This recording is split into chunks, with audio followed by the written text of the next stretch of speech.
So MOE looked at this, the school spoke to the teacher understood that this was beyond the limit, because what you live is your own thing, but what you disseminate comes very close to promoting a lifestyle.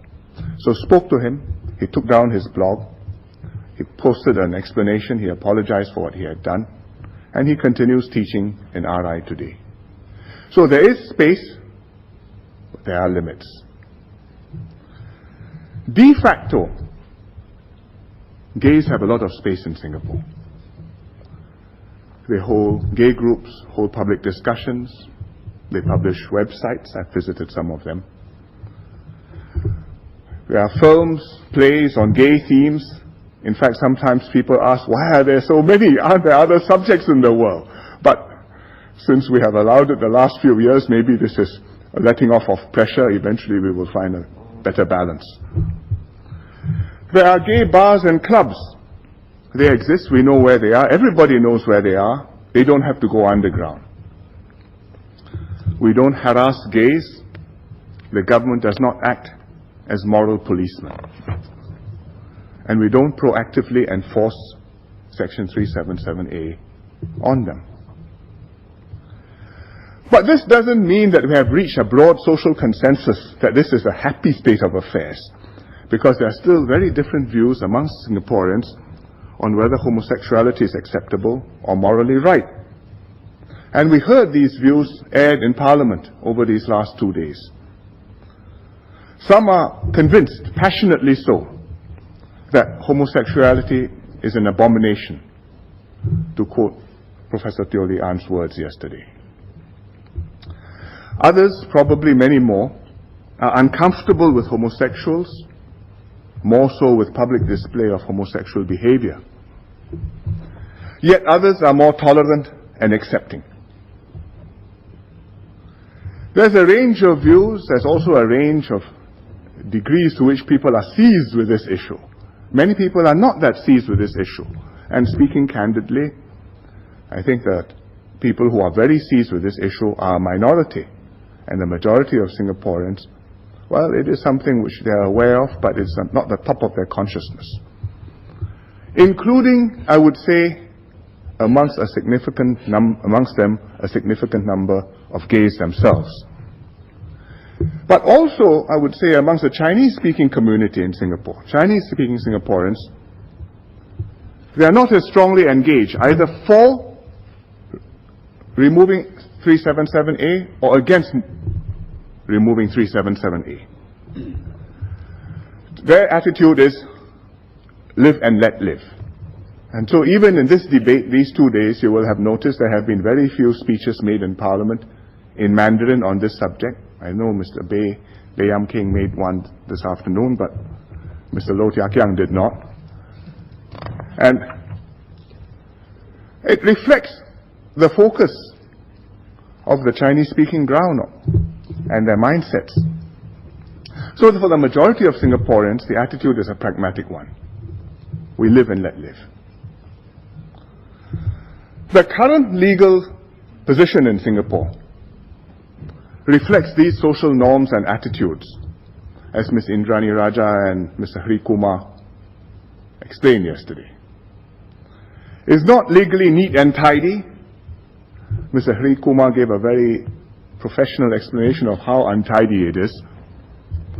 But it is a practical arrangement that has evolved out of our historical circumstances. We are not starting from a blank slate, trying to design an ideal arrangement. Neither are we proposing new laws against homosexuality. We have what we have inherited and what we have adapted to our circumstances. And as Mr. Hri Kumar pointed out, we inherited Section 377A from the British, imported from the English Victorian law. Victorian from the period of Queen Victoria in the 19th century, via the Indian Penal Code, via the Straight Settlement Penal Code into Singapore law. Asian societies don't have such laws. Not in Japan, not in China, not in Taiwan. But it's part of our landscape. We've retained it over the years.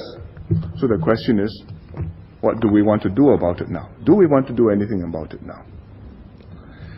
If we retain it, we're not enforcing it proactively. Nobody has argued for it to be enforced very vigorously in this House.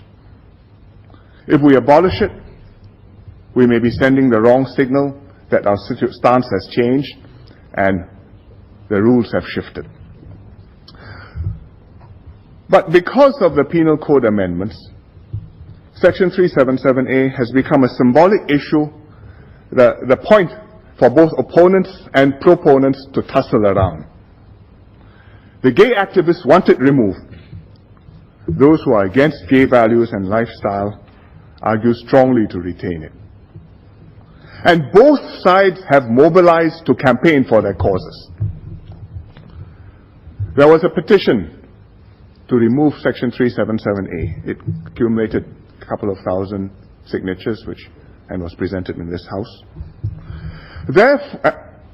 Therefore, there was a counter petition to retain it, which collected 15,000 signatures, at least according to the newspapers. I haven't counted the signatures.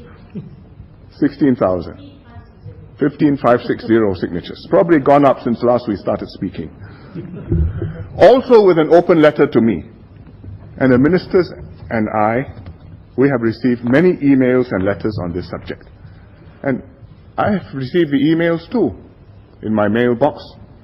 Very well written, all following a certain model answer style. So it's a very well organized campaign.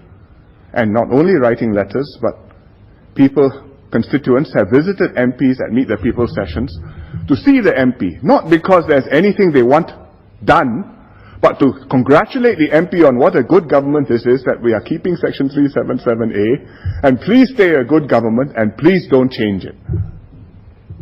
So, I don't doubt the depth of the sentiments and the breadth of the support, but it's also a very well organized pressure campaign.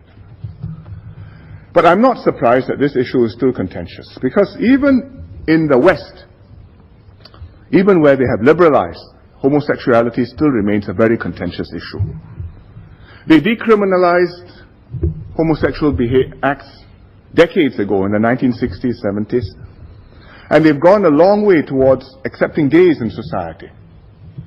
They not only have gays in prominent places, if you want to have a complete cabinet or a complete lineup when you go for elections, you must have some on your list so that you are seen to have been inclusive. Certainly so in Europe, also true in America. But still the issue is bitterly disputed. So in America there are fierce debates over gay rights and same-sex marriages. And the conservatives in America are pushing back. So President George Bush has been calling for a constitutional amendment to define marriage as a union between a man and a woman, and not between a man and a man or a woman and a woman. This is in America. So the issue is still joined.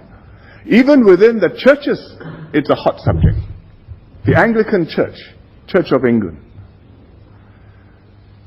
the Archbishop of Canterbury,